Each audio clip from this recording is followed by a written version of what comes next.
Petit Jornal. Inteligência e irreverência em doses diárias.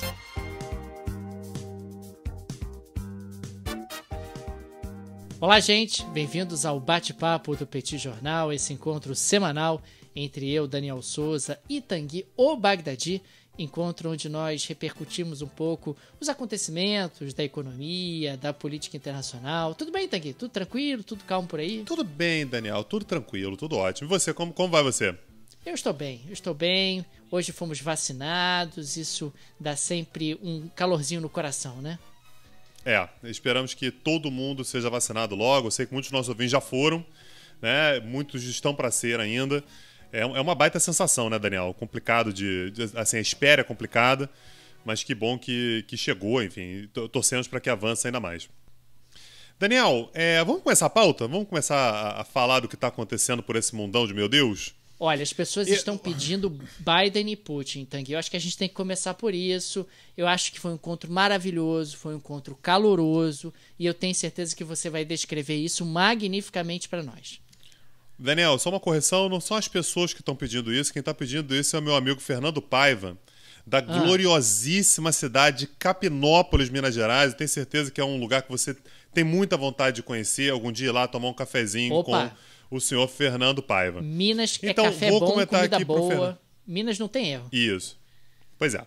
Então, o que aconteceu? Daniel, eu senti no rosto do Putin hoje um cansaço. Eu senti que ele estava cansado. Mais um presidente, ele tá pensando, né? Mais um presidente. É complicado, né? O cara se tornou presidente em 1999. Clinton. Aí sai o Clinton. Aí já não dá pra entender por que saiu o Clinton. Aí entra Bush. Aí 8 anos de Bush. Aí sai o Bush, botaram o tal do Obama. Porra, beleza, Obama. Aí mais 4 anos de Trump. Agora vem mais um Biden. E você imagina, cara, ele com a perspectiva dele de ficar, não tem condição, não tem estabilidade, você entende? Falta uma estabilidade institucional de manter uma liderança forte durante um pouco mais de tempo, né? Então, e assim, considerando que ele vai ficar até 2036, quantos presidentes mais dos Estados Unidos ele vai ter que conhecer, fazer amizade, se acostumar? Então eu senti de fato que ele estava bem de saco cheio hoje. E assim, a conversa dele com o Biden, Daniel, durou 3 horas.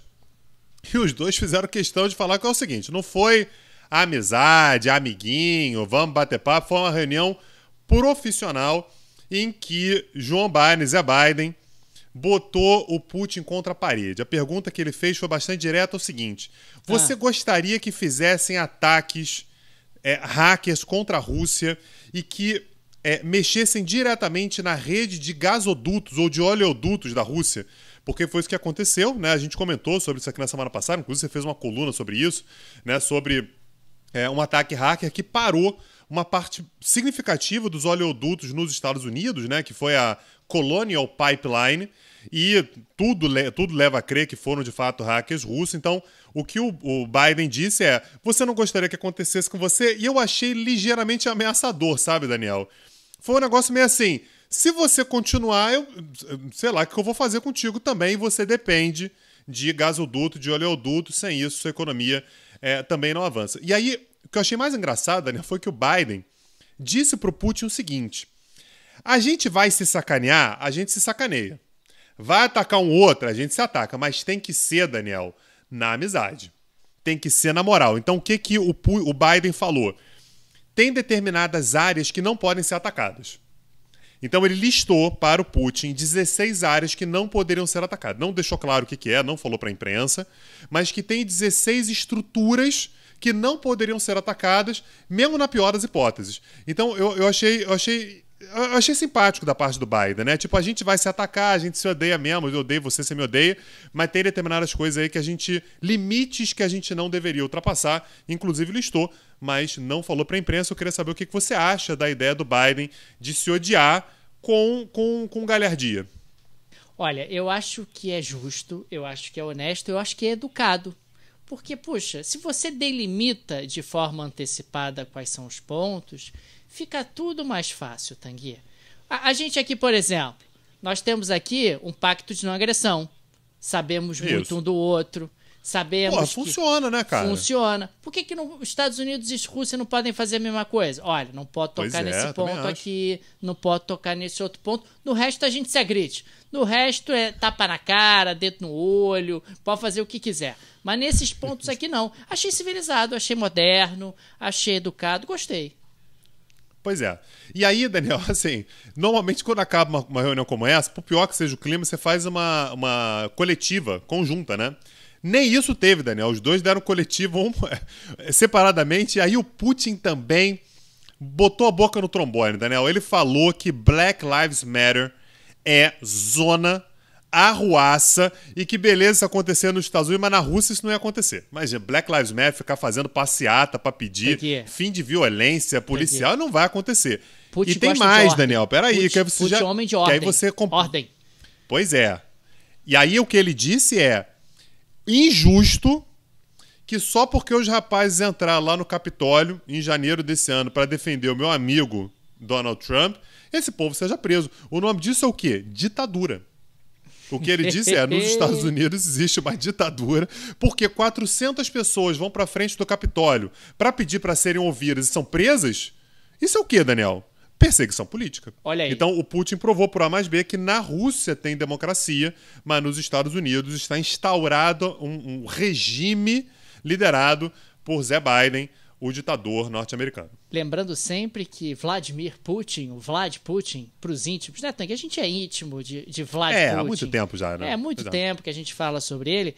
Ele é um cara conservador, é um cara que gosta de ordem, é um cara religioso, tá sempre ali articulado com a igreja cristã ortodoxa, que acaba tendo ali uma posição muito importante na Rússia. Achei mais uma vez coerente. Coerente.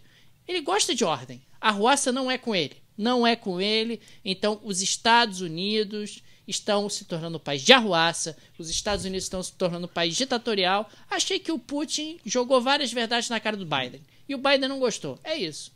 Putin, eu sou seu amigo. Eu sei que você está escutando a nossa conversa. E as críticas são do Tanguy. Ele é que está fazendo críticas a você.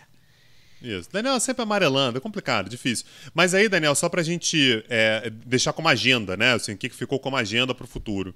Eles vão voltar a discutir, segundo o Biden, né? O Putin aceitou voltar a discutir posteriormente a questão da cibersegurança, né? Então, a questão dos ataques hackers, o que a gente vai estabelecer como regras, como parâmetros e tal. E vão voltar a falar também sobre armas estratégicas, né? Então, aquela velho papo que já existe há décadas e décadas de limitação de armas nucleares, de lançadores de armas nucleares, submarinos com lançadores nucleares. O que a gente vai fazer para limitar? Lembrando que vários desses acordos são da década de 90 e alguns expiraram, então a ideia é reconstruir esse aparato de regras relacionado às armas estratégicas. Então, assim, uma reunião tensa, né? Claramente uma reunião tensa, o clima não é bom, não é um clima agradável. Nitidamente o Putin sente saudade do ex, né? Sente saudade do Trump, que ele fazia de gato sapato, dava tapa na cara, falava o que queria e tal, e o Trump sempre, né, concordava com ele, porque morria de medo, aliás, com razão.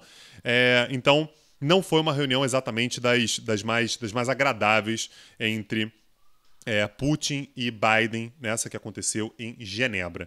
Daniel Souza, eu quero saber o que o seu ídolo andou fazendo com a latinha de Coca-Cola. Me explica. Ô, Tanguy, CR7, Cristiano Ronaldo. Você sabe, melhor jogador do mundo, muito superior a Messi, embora você não admita isso. Né? Muito não tem problema, superior. Cristiano Ronaldo foi o líder da seleção. É porque eu tava pensando aqui, nenhum dos dois tem Copa do Mundo. Tem Copa do Mundo? Esse é um detalhe. Azar da Copa do Mundo. Azar da Copa Messi do Mundo. Tem? Não, Messi não. Azar da Copa do Mundo também. Azar da Copa do Mundo. Não é azar deles, é azar da Copa do Mundo. Eu tenho a dizer isso. Cristiano Ronaldo, ontem, depois daquele jogo na Hungria contra a seleção húngara, num estádio lotado, entupido, gente. Que foi algo que me causou, no mínimo, uma inquietação ao ver aquela peleja. Cristiano Ronaldo, ao final e tal, foi ali daquela entrevista coletiva protocolar, e a Coca-Cola ela é patrocinadora da UEFA há muito tempo. A Coca-Cola acaba sendo patrocinadora do evento da Eurocopa. E Cristiano Ronaldo, singelamente, vendo ali uma Coca-Cola na mesa da entrevista coletiva, que aliás é normal você ter os produtos dos patrocinadores ali, empurra a Coca-Cola para longe, como quem diz assim, não vou beber esse troço não. Não vou beber esse troço não. Bebam água. Bebam água. Exatamente. Ele faz uma antipropaganda contra um patrocinador do evento, né? Imediatamente as ações da Coca-Cola caíram. A Coca-Cola perdeu 4 bilhões de dólares em valor de mercado, caiu de aproximadamente 252 bilhões de dólares para 248. Então é uma queda de 4 bilhões de dólares por um pequeno gesto sugerido pelo CR7, pelo jogador, que olha, não bebam Coca-Cola não, bebam água, que é muito mais saudável. Achei no mínimo uma história curiosa para compartilhar com os nossos amigos, como mostra que nós estamos globalizados e como realmente os ídolos acabam tendo um impacto não só sobre as pessoas, mas também sobre a economia. Mas e aí, Daniel, assim, eu fiquei imaginando o impacto de longo prazo disso, né? Porque essas entrevistas coletivas, os patrocinadores que a UEFA, que a FIFA, que a CBF estabelecem, tem uma relação meio distante com os ídolos, né? Com os atletas. São os caras ali que são os homens do espetáculo. Assim, se não tiver CR7, não tem Coca-Cola. Não faz sentido ter nada disso. Você imagina se você começa, se a moda pega e o atleta, o Messi, o cara do UFC, o cara do boxe, o cara do beisebol, o cara da NBA... E eles começam a escolher qual é o produto que vai ser disposto ali, que se for uma marca que ele não gosta, imagina, você tem um atleta que é patrocinado pela Nike, tem um anúncio da Adidas, porque patrocina a liga, sei lá, o cara tira. Quem fez isso uma vez foi o Jordan, né? O Jordan é a seleção americana de basquete, se eu não me engano, era patrocinada pela Nike, ele era patrocinado pela Adidas, ou o contrário, não lembro agora, e ele tapou, né? Ele colocou o casaco por cima. Ele era patrocinado pela Nike e a seleção pela Adidas. Pela Adidas, pois é. Então ele botou o casaco por cima para não mostrar o símbolo da Adidas. Se a moda pega, a tendência é que você tenha uma revolução na maneira pela qual você patrocina. Ninguém vai querer colocar uma fortuna em algum negócio que não sabe se vai estar exposto lá no final da entrevista coletiva, né? Isso me lembra também a seleção brasileira na Copa de 90 que botou a mão no logo da Pepsi numa foto oficial justamente porque eles estavam insatisfeitos em relação à partilha do dinheiro daquele patrocínio naquela ocasião na Copa de 1990. Pessoalmente, Tanguy, até pelas ilustrações que a gente está trazendo aqui, me parece que é, de novo, um fato isolado. Eu não vejo esses atletas tomando um partido tão enfático em relação a uma marca, ou contrário a uma marca. Ele é o CR7, ele é sem dúvida nenhuma um jogador absolutamente diferenciado, assim como era o Michael Jordan, e acho que se você não for um Michael Jordan, se você não for um CR7, dificilmente você vai adotar uma postura como essa em relação a qualquer patrocinador, sob pena de ter portas fechadas. Então não acredito que tenha impactos mais alongados no tempo. Agora, a ver se isso se torna realmente um padrão recorrente, mas eu pessoalmente não acredito, pelo menos na maior parte dos jogadores. Pois é, não, porque assim, eu vi uma cena muito por alto, não sei se foi isso mesmo, mas parece que o Pogba da seleção francesa tirou uma garrafa da Heineken de cima da mesa. Então, assim, em 2 dias, né, assim, 2 eventos parecidos chama atenção, né, no mínimo chama atenção. Ainda mais porque, tudo bem, o CR7 é um caso isolado, mas numa Copa do Mundo que você tenha vários casos isolados, né, você tenha vários grandes jogadores com essa estatura, né, sabe, sei lá, é isso, a ver, né, vamos ver se isso vai se confirmar. Daniel, Benjamin Netanyahu não é mais primeiro-ministro de Israel. Não é possível. Na semana passada a gente disse que Tava para se confirmar, ia até a votação e tal, e de fato o Knesset, né, se reuniu e deu um pé na bunda dele. E já está dando problema na coligação. Não é possível. Assim, aquela coligação tão estável, partidos tão harmônicos, partidos que têm tudo a ver uns com os outros, tão amigos. Pois é, já está dando problema agora. Então, assim, primeira medida que o Neftali... Porque, assim, quando a gente fala sobre a coligação, a gente já falou sobre isso aqui em outros momentos, é uma coligação estranhíssima, né? Uma coligação que tem como única função tirar o Netanyahu. Mas você tem partido, né, um grupo ultranacionalista na figura do primeiro-ministro, que é o Naftali Bennett.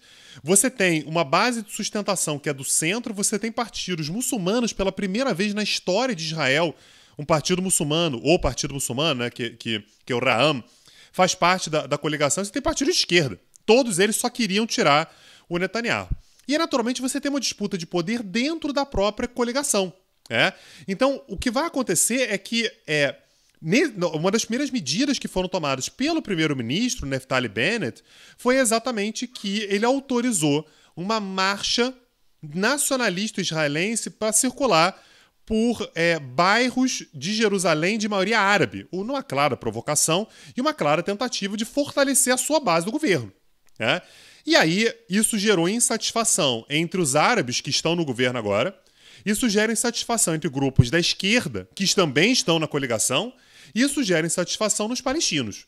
Resultado, primeira crise no governo, não é uma crise de grandes proporções ainda, mas já é assim, um desconforto dentro do governo, e a gente voltou a ter aqueles balões incendiários, que aconteceram já diversas vezes, mas balões incendiários sendo lançados de Gaza em direção a Israel, que causou 26 incêndios. Pô, não é pouca coisa, né? 26 incêndios, nenhuma vítima, mas aí a reação de Israel, mais uma vez, com o governo nacionalista, foi lançar mais mísseis contra Gaza. Então, depois de tudo aquilo que aconteceu no mês passado, no mês de maio, a gente volta a ter ataques israelenses contra Gaza. Então, esse é o cartão de visita de um governo que substitui o governo do Netanyahu, que permaneceu lá por 12 anos. Já é um governo que já inicia rachado, a gente já sabia que assim, é um governo que é propenso à instabilidade, mas já fazendo o seu primeiro ataque contra a faixa de Gaza. Agora, Tanguy, é impressionante que Israel conseguiu um primeiro-ministro à direita do Benjamin Netanyahu, quer dizer, um primeiro-ministro que faz parte de um grupo político que não defende a solução de dois estados, defende que exista apenas Israel, dentro de uma coligação em que você tem um país tem membros de um partido árabe. Quer dizer, é uma loucura esse troço, né? É algo absolutamente difícil de compreender. A única coisa que aglutinou todos esses interesses foi remover o Benjamin Netanyahu do cargo, né? E só para lembrar, quando a gente fala sobre a população árabe, pode parecer que é a minoria da minoria, é 20% da população israelense, tá? Não é pouca coisa, não é assim, um grupinho de 5% da população. São 20%, é 1/5 da população israelense. Então, colocar esse partido para dentro da coligação é uma mudança assim, muito significativa, muito relevante, o que torna ainda mais estranho isso acontecer exatamente num governo que não defende a solução de dois estados e que autoriza, por exemplo, uma marcha nacionalista israelense pelos bairros de maioria árabe de Jerusalém Oriental. Então, é realmente uma situação, no mínimo, curiosa e inusitada. Daniel, eu quero saber da MP da Petrobras. Me conta aí, é MP da Petrobras ou Ministério Público? Não, é medida na realidade medida provisória. É medida provisória da Petrobras e que está sendo debatida no Congresso brasileiro. Petrobras ou Eletrobras? Eletrobras, desculpa, Eletrobras. Eletrobras. A gente falou bastante num dos cursos do Petit Jornal sobre a economia verde. Como a economia verde era uma tendência, como haveria aí uma preocupação em relação a isso. E surgiu no Brasil o debate em relação à privatização da Eletrobras, que é um debate antigo, desde a década de 90 se fala sobre isso. Até aí, normal do jogo, a gente está absolutamente debatendo algo que faz sentido. Agora, quando você chegou no Congresso Brasileiro, mais especificamente na Câmara dos Deputados, saiu da Câmara dos Deputados um projeto que não faz nenhum sentido. Porque é mais ou menos o seguinte: ok, podemos privatizar a Eletrobras, mas vamos proteger interesses cartoriais e subsidiar a energia que não faz nenhum sentido ser subsidiada, e vamos também tornar a energia mais cara para empresas e para os consumidores finais. Quando tudo já parecia absolutamente desastroso e sem sentido dentro desse jabuti que se tornou o projeto da Eletrobras, ele foi para o Senado. E no Senado conseguiu piorar, porque no Senado apareceu a genial ideia de subsidiar carvão. Carvão. Foi isso que foi proposto no Senado Federal brasileiro. Quer dizer, algo absolutamente desconectado do século XXI, algo completamente sem sentido dentro do atual momento que a gente está vivendo, que é um momento que a economia se torna cada vez mais verde, que o Brasil é uma potência energética, tem tudo para buscar alternativas e uma matriz energética cada vez mais diversificada. Você pode privatizar a Eletrobras, não tem problema. Agora, não dá para você proteger interesses cartoriais, não dá para você ficar garantindo subsídios de grupos específicos e não dá, pelo amor de Deus, em pleno ano da graça de 2021, querer subsidiar carvão. Quer dizer, é algo absolutamente incompreensível quando a gente olha para um projeto como esse, que inicialmente tinha um determinado objetivo, mas que se tornou algo completamente diferente ao longo do caminho. É, complicado. Não, ainda mais no momento em que se discute muito a postura internacional do Brasil na questão da sustentabilidade, na questão verde. É um potencial gigantesco do Brasil e assim, o governo federal, né, já não dá muito apoio, muito pelo contrário, na verdade queima o filme do Brasil nessa questão. Quando a gente tem isso vindo de outros poderes no Brasil, se torna ainda mais incompreensível, ainda mais descolado da realidade e tende a prejudicar muito a visão do Brasil como um país que faz parte da solução. O Brasil volta a ser aquele país que faz parte mais do problema do que da solução em temas de alcance, né, e de cunho global. Daniel, a gente, assim, mais uma questão que reverbera também algo que a gente já comentou aqui em outros bate-papos, enfim, colunas que eu gravei aqui também. A gente teve uma crise recente envolvendo Belarus, né, com aquele avião. Belarus é a Bielorrússia, né? É a velha Bielorrússia. Belarus é a Bielorrússia, é a velha Bielorrússia. Eu sou velho, na minha época era Bielorrússia. Não, eu também. Na hora que eu fui falar Belarus aqui, eu ia falar Bielorrússia, eu me lembrei que não é mais, que agora é Belarus. Mas enfim, é a Bielorrússia, nossa velha Bielorrússia, né? Então, a gente teve no mês passado aquele avião saindo de Atenas e indo em direção a Vilnius, né, na Lituânia.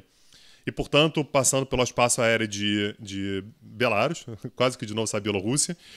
E esse avião foi interceptado, pousou em Minsk para que fosse preso um bielorrusso que estava a bordo, um cara chamado Roman Protasevich, que era da oposição ao Lukashenko, né, o último ditador da Europa. Tá lá no poder desde 1994. E de lá para cá, Daniel, a situação entre a União Europeia, aliás, a Lituânia faz parte da União Europeia, e a Bielorrússia, foi piorando, né? A gente começou a ter cada vez mais ruídos, cada vez mais problemas, e a União Europeia anunciou, essa semana agora, que vai aumentar as sanções contra a Bielorrússia.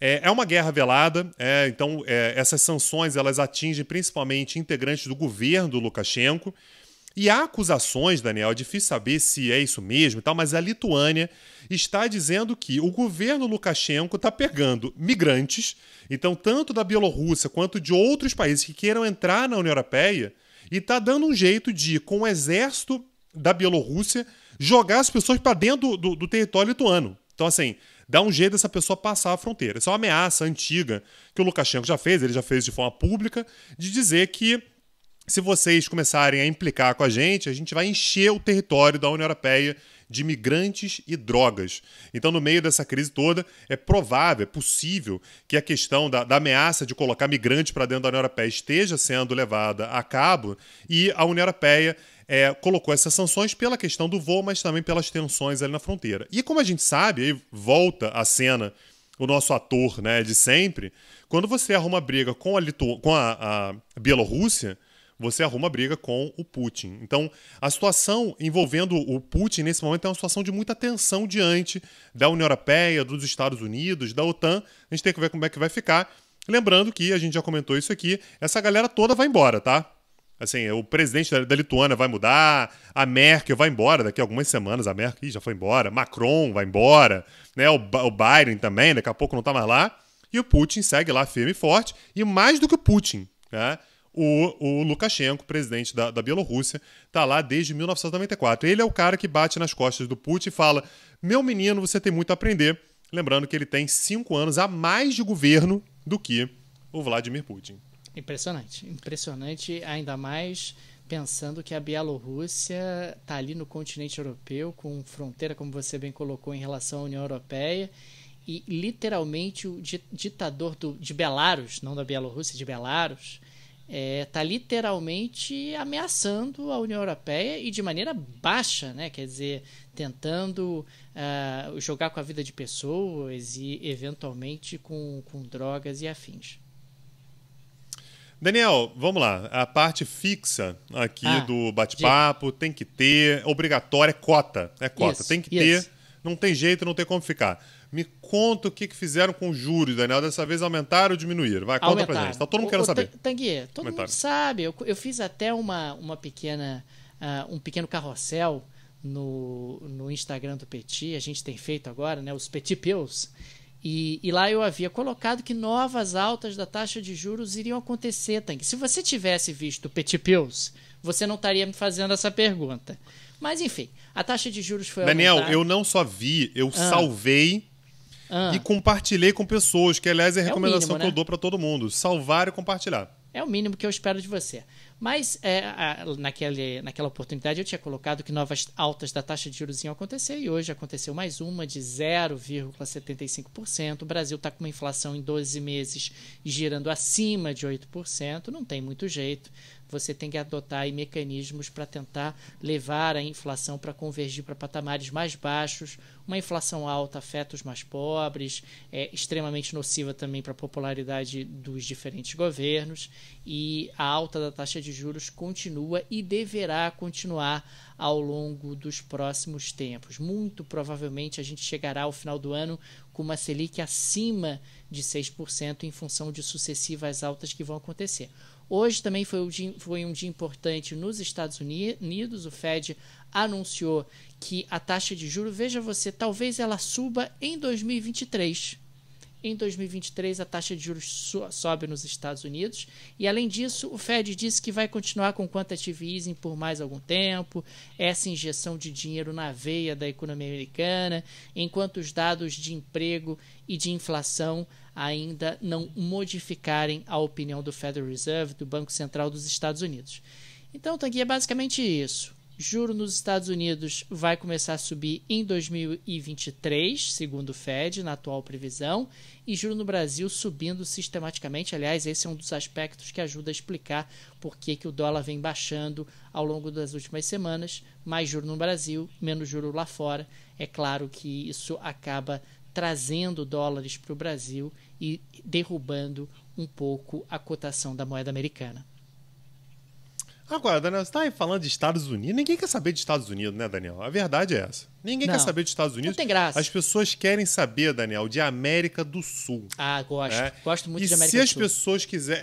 Pois é. Um momento agora é de olhar para a nossa vizinhança aqui, é conseguir falar de América do Sul e tal. E veja só, Daniel, lembrei aqui do nada. Porra, nem tinha pensado nisso. A gente vai começar na semana que vem um curso sobre a América do Sul, né? Intitulado A América do Sul e Transformação, Crises e Perspectivas na Vizinhança. A gente tem uma aula gratuita ontem, né, Daniel? Chamado Continente Insatisfeito. Quem tiver curiosidade, repito, é gratuita. Aproveita, porque para o Daniel oferecer alguma coisa gratuita, porque realmente assim, é muita vontade de oferecer alguma coisa. E tá lá, gratuito, no YouTube. Vou colocar o link na descrição desse episódio aqui, em que a gente falou um pouquinho sobre o que é a América do Sul, se existe uma América do Sul nesse início de século XXI. E aí a gente emenda, Daniel, na próxima semana, já na próxima terça-feira, para iniciar o próximo curso do Petit Jornal. Um curso sempre com a duração de 4 semanas, sempre às terças-feiras, 21 horas. Mas se quiser assistir depois... Pode também, não pode, Daniel? Pode. As aulas ficam gravadas e disponíveis na plataforma, então a pessoa pode assistir no momento que quiser, no momento que achar melhor, não tem nenhum problema e nenhuma restrição, mas fica sempre o convite para participar da aula ao vivo, né? No momento em que a gravação ocorre, acaba sendo também bastante interessante. Mas se você quiser assistir todas as aulas juntas, se você quiser maratonar, se quiser assistir num outro horário que seja mais confortável para você, não tem nenhum problema. E aí, os temas da aula, né? Os temas do curso, na verdade. Aula 1, Colômbia. Aula 2, a gente vai falar sobre a Bolívia do século XXI. Aula 3, o Chile, né? Talvez um dos grandes símbolos dessas mudanças todas pelas quais passa o continente ao longo dos últimos meses, dos últimos anos. E depois a gente fala um pouquinho sobre o Peru. é o país que tem mais presidentes presos no mundo, né? Não fez a contabilização não, mas acabei de colocar isso aqui. Né? Poucos países têm tantos presidentes com problemas na justiça quanto o Peru. Né? Vai ser, portanto, a nossa quarta aula. E aí, Daniel, vou deixar para você fazer então o jabá de como é que faz. Querendo acessar as aulas, você pode acessar o link que está na descrição desse episódio, ou então jogar direto lá no navegador petcursos.com.br. Dá uma olhada lá, porque o preço está super camarada. Aliás, lá você vai encontrar todos os cursos que a gente já ofereceu, cursos, aulas gratuitas, tem curso de tudo que você possa imaginar do Petit Jornal oferecido lá no petcursos.com.br. E Daniel, e os apoiadores? Qual é o recado que você tem para os nossos apoiadores? Primeiro, um enorme agradecimento aos nossos apoiadores. O Petit Jornal é uma mídia independente, não tem qualquer conglomerado por trás, produtora por trás. É um projeto mantido de pé pelos nossos apoiadores. Fica o nosso enorme agradecimento a eles. E quem ainda não é apoiador, fica aqui o convite para se tornar um apoiador do projeto do podcast, lá no site do podcast, petjornal.com.br. Tem uma seção Apoie o Petit com todos os direcionamentos e alternativas para você se tornar nosso apoiador, seja você residente no Brasil ou no exterior. Maravilha. Fica aqui meu agradecimento também aos apoiadores fundamentais e indispensáveis para a gente conseguir manter esse nosso projeto aqui ao longo dos últimos 5 anos, de forma ininterrupta. A gente para, às vezes, 1, 2 semaninhas ali no fim do ano, mas de resto, toda semana a gente faz 4 colunas inéditas, sempre colunas inéditas, e é um prazer enorme fazer isso aqui e a gente consegue por causa dos nossos apoiadores. Daniel, terça-feira tem aula, quarta-feira bate-papo de novo, é isso? É isso, Tanguy. E semana que vem o Petit Jornal faz 5 anos, Tanguy. 5 anos será o aniversário do Petit Jornal na próxima semana. Que beleza, hein? Maravilha. Gente, um abraço, até a próxima. Tchau, tchau.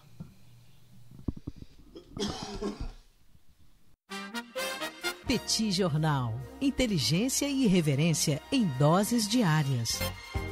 Agora, o Petit Jornal está na web www.petjornal.com.br.